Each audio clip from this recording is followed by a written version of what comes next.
ये कहानी हमारे वक्त से कई सालों आगे की कहानी है, जब इंसानों ने लाइट की स्पीड से ट्रैवल करना सीख लिया था, जिस वजह से वो अपने आसपास के सभी प्लैनेट्स तक पहुंच गए और अब उन सभी प्लैनेट्स पर इंसानों का राज है। ऐसे ही एक प्लैनेट को दिखाया जाता है जिसका नाम कोरिनो है। ये बहुत ही पावरफुल प्लैनेट है। यहाँ के जो लोग हैं वो एक खास किस्म के पाउडर का इस्तेमाल करते हैं जिसे स्पाइस कहा जाता है। स्पाइस इतना पावरफुल है कि इससे न्यूक्लियर वेपन्स बनाए जा सकते हैं। साथ ही इंसान भी इसका सेवन करते हैं जिससे उनके अंदर बहुत सारी शक्तियां आ जाती है और जो भी स्पाइस का इस्तेमाल करता है उसकी आंखें नीली हो जाती हैं। अब हमें उस प्लैनेट को दिखाया जाता है जहां स्पाइस मिलता है। इस प्लैनेट पर रहने वाले लोगों को फ्रीमैन कहा जाता है और जैसा कि एम्परर पूरे ब्रह्मांड पर कब्जा करता है तो वो अपने लोगों को इस प्लैनेट पर स्पाइस की माइनिंग करने के लिए भेजता है। यहाँ के लोग चाहकर भी उन्हें नहीं रोक पाते हैं क्योंकि उनके पास बहुत ही खतरनाक हथियार हैं। एम्परर ने ये काम बैरन नाम के किंग को दिया है जो दूसरे प्लैनेट का है, पर तभी यहाँ पर इस प्लैनेट के एम्परर के लोग आते हैं और बैरन को माइनिंग करने से मना कर देते हैं। इस वजह से बैरन को ना चाहते हुए भी अपने आदमियों के साथ इस प्लैनेट को छोड़कर जाना पड़ता है। वही हमें पॉल नाम के एक लड़के को दिखाया जाता है जो अपनी मॉम के साथ खाना खा रहा होता है। उसकी मॉम के अंदर बहुत सारी जादुई शक्तियां हैं और वो उन शक्तियों को पॉल को भी सिखा रही होती है। पॉल अपनी मॉम से कहता है कि उसे बार बार एक ही सपना आता है। वो सपना एक लड़की का है जिसकी आंखें नीली है और तभी उनके प्लैनेट पर एक दूसरे प्लैनेट का किंग आता है जो पॉल के पिता को, जो इस प्लैनेट के किंग है, वो उन्हें बताता है कि एम्परर के कहने पर उन्हें स्पाइस की माइनिंग करनी है। पॉल के पिता इस बात को एक्सेप्ट कर लेते हैं। यहीं पॉल को एक वॉरियर के साथ दिखाया जाता है जिसके साथ वो बहुत फ्रेंडली है। ये वॉरियर उसके पिता का है। पॉल उस वॉरियर को बताता है कि मैंने तुम्हारा सपना देखा था जिस सपने में तुम मारे गए, लेकिन वो वॉरियर पॉल की बातों पर ज्यादा ध्यान नहीं देता। इसके बाद पॉल अपने पिता के पास जाता है। उसके पिता उसे बताते हैं कि एम्परर ने हमें ऑर्डर दिए हैं कि हम अराकस प्लैनेट पर जाकर स्पाइस की माइनिंग करें। दरअसल ये एम्परर की एक चाल है। वो चाहते हैं कि हम वहां पर जाएं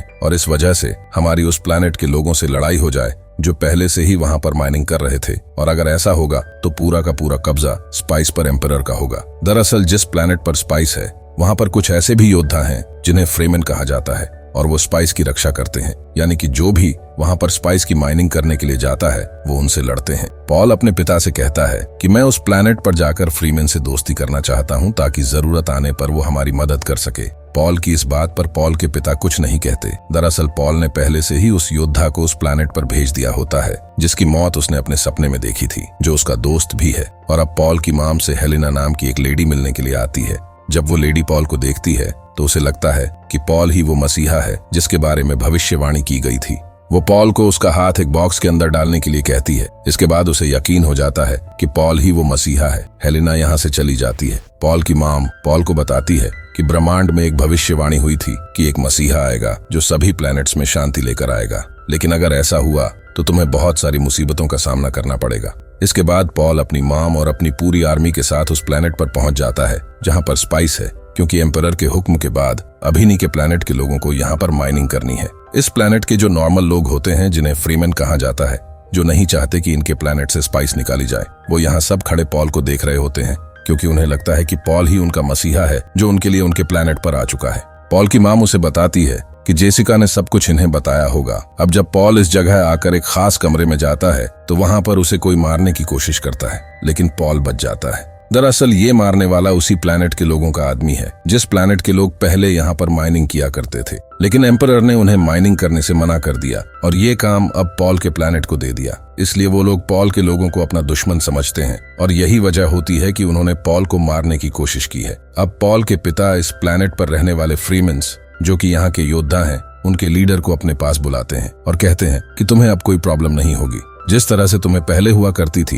अब से तुम पर कोई भी हमला नहीं करेगा। दरअसल पॉल के पिता उसके साथ दोस्ती का हाथ बढ़ाना चाहते हैं, लेकिन फ्रीमैन का लीडर कहता है कि तुम अपना काम जल्दी से खत्म करके यहाँ से निकल जाओ, यही तुम्हारे लिए बेहतर होगा। दरअसल इस प्लैनेट के जो फ्रीमैन हैं, उनके पास बहुत ज्यादा आधुनिक हथियार नहीं है, इसीलिए वो इनका सामना तक नहीं कर सकते। अब अगले दिन पॉल और उसके पिता के साथ बहुत सारे लोग उस जगह जाते हैं जहां पर एक बहुत बड़ी मशीन माइनिंग कर रही होती है, यानी कि वो जमीन के नीचे से स्पाइस को निकाल रही है। असल में इस प्लैनेट पर जो रेगिस्तान है वो पूरी तरह से बीहड़ है, जिसकी वजह से यहाँ पानी और हर एक चीज की बहुत ज्यादा कमी है। और इसी साथ ही साथ इस प्लैनेट पर सबसे बड़ा खतरा सैंडवर्म का है, जो कि ऐसा क्रीचर जो पूरी की पूरी मशीन को निगल सकता है। इनका साइज बहुत ज्यादा बड़ा होता है। जब पॉल और उसके पिता उनके लोगों के साथ उस जगह पहुंचते हैं जहाँ पर माइनिंग मशीन है तो पॉल के पिता देखते हैं कि एक बहुत बड़ा सैंडवर्म उनकी माइनिंग मशीन की तरफ बढ़ रहा है। इसीलिए वहाँ वो लोग एक ड्रोन को बुलाते हैं जो माइनिंग मशीन को उठाकर दूसरी जगह ले जाएगा। लेकिन तभी ड्रोन का एक केबल टूट जाता है जिससे वो मशीन को नहीं उठा पाता है और अब पॉल के पिता अपने लोगों को बचाना चाहते हैं। इसीलिए वो अपने फ्लाइंग ऑब्जेक्ट्स को नीचे लेकर आते हैं और जैसे ही वो यहाँ से निकलते हैं तभी बहुत बड़ा सैंडवर्म इनकी माइनिंग मशीन को निगल जाता है। पॉल वापस आने के बाद अपनी माम को बताता है कि उसने एक बार फिर से अपने विजन में उसी नीली आंखों वाली लड़की को देखा था।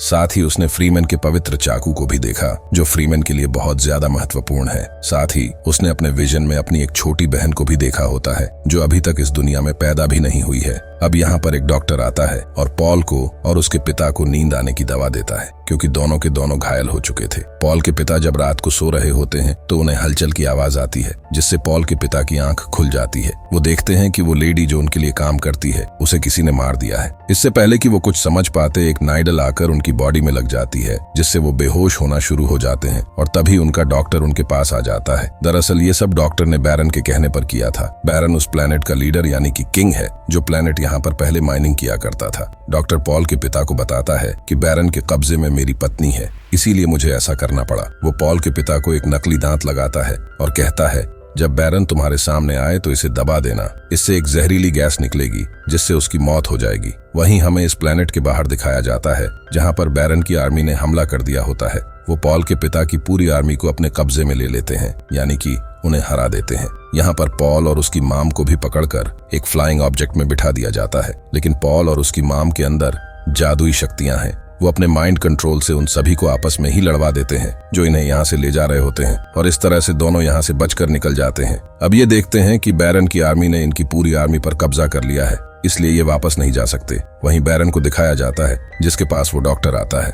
वो बैरन से कहता है कि मेरी पत्नी को आप छोड़ दो, लेकिन वो डॉक्टर को मार देता है और इसके बाद बैरन पॉल के पिता के पास जाता है और जैसे ही वो उनके पास जाता है पॉल के पिता उस दांत को जिसे उस डॉक्टर ने उसके मुंह के अंदर लगाया था उसे दबा देता है। फिर एक जहरीली गैस निकलती है जिससे बैरन और उसके साथियों के शरीर के अंदर वो जहरीली गैस चली जाती है। बैरन के ये सभी कोर्ट के मेंबर्स होते हैं जो यहाँ पर मारे जाते हैं, लेकिन बैरन किसी तरह से वहाँ से बच जाता है और पॉल के पिता मारे जाते हैं। वहीं पॉल को पता चल जाता है कि उसके पिता मारे जा चुके हैं। एक बार फिर से पॉल को वही विजन्स आते हैं और वो इन विजन्स में उसी नीली आंखों वाली लड़की को देखता है जो बार बार उसके सपनों में उसके विजन्स में आती है। पॉल उसके साथ मिलकर एक युद्ध कर रहा होता है और ये युद्ध एम्परर की सेना के खिलाफ होता है और यहाँ पर उसे ये समझ जाता है कि शायद आने वाले वक्त में उसे एम्परर के खिलाफ लड़ना होगा। अब वो अपनी माम के साथ यहाँ से एक दूसरी जगह में पहुंच जाता है जहाँ उसे अपना वो वॉरियर दोस्त मिलता है जिसके बारे में उसने सपना देखा था कि वो इस प्लेनेट पर मारा जाएगा। वॉरियर उसे कहता है कि क्राइंस हमारा साथ देने के लिए तैयार है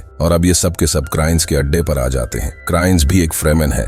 यहाँ पर पॉल और उसके माम सबको बताती है कि पहले इस प्लेनेट को रहने लायक बनाया जा रहा था जिसके लिए बहुत सारे एक्सपेरिमेंट्स भी किए गए थे, लेकिन इन्हीं एक्सपेरिमेंट्स के दौरान यहाँ पर स्पाइस की खोज हुई जिसके बाद लोगों ने इस प्लेनेट पर काम करना बंद कर दिया और सिर्फ यहाँ पर स्पाइस की माइनिंग होने लगी। पॉल इन्हें बताता है कि मेरे पिता हमेशा से इस प्लेनेट के लोगों के साथ मिलकर रहना चाहते थे जिन्हें फ्रेमेन कहा जाता है और अब मैं फ्रेमेन के साथ मिलकर अपनी आर्मी बनाऊंगा और बैरन की आर्मी से लड़ूंगा और बैरन को खत्म कर दूंगा और जब मेरी आर्मी और बड़ी हो जाएगी तब मैं एम्परर के खिलाफ भी युद्ध का आगाज करूंगा। और अब यहाँ पर बैरन की सेना के कुछ लोग आ जाते हैं जो इनके ऊपर हमला कर देते हैं। पॉल का साथी वॉरियर उनसे लड़ता है लेकिन इस लड़ाई में उसकी मौत हो जाती है जैसा कि पॉल ने अपने सपनों में देखा था। अब इनके पास इसी प्लेनेट की लड़की आती है जिसका नाम क्राइन है। वो पॉल को और उसकी माम को अपने साथ ले जाती है और एक फ्लाइंग ऑब्जेक्ट में बिठाकर यहाँ से दूर भेज देती है और खुद बैरन की सेना से लड़ने चली जाती है। वो रेगिस्तान के बीच में खड़े होकर अपने एक डिवाइस को निकालती है और जो रेत में वाइब्रेशन करने लगता है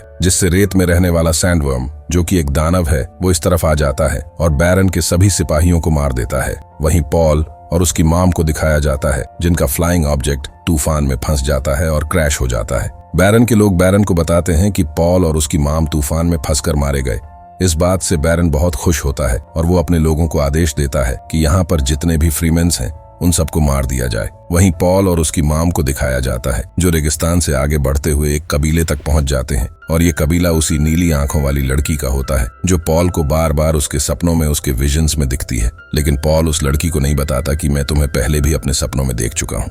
ये सब पॉल को एक मसीहा समझते हैं जैसा कि भविष्यवाणी हुई थी, इसीलिए वो पॉल को अपने साथ में रहने के लिए राजी हो जाते। लेकिन यही कबीले का एक योद्धा होता है जिसे विश्वास नहीं होता कि पॉल एक मसीहा है वो कहता है कि अगर सच में ये एक मसीहा है तो उसे मुझसे लड़ना होगा और उनके बीच में लड़ाई शुरू होने वाली होती है। तभी वो नीली आंखों वाली लड़की उसे वो चाकू देती है जो उनका पवित्र चाकू है, जिसे पॉल ने पहले अपने सपनों में देखा था। हालांकि ये नीली आंखों वाली लड़की भी पॉल को मसीहा नहीं समझती है और इससे पहले कि पॉल उस योद्धा से लड़ता, उसको फिर एक बार विजन आता है जिसमें उसे एक आवाज सुनाई देती है। वो आवाज पॉल से कहती है कि अगर तुम्हें मसीहा बनना है तो तुम्हें अपने अंदर के इंसान को बदलना होगा। इसके बाद पॉल और उस योद्धा में एक भयानक युद्ध होता है। पॉल किसी तरह से उसे पूरी तरह से काबू कर लेता है, पर वो उसे मारना नहीं चाहता क्योंकि पॉल ने आज से पहले कभी किसी को नहीं मारा था। तभी उसे अपने विजन वाली आवाज का एहसास होता है जिसने उसे कहा था कि तुम्हें अपने आप को अंदर से बदलना होगा, तभी तुम एक मसीहा बन सकते हो। पॉल समझ जाता है कि उसे इस योद्धा को मारना होगा। वो इस योद्धा को मार देता है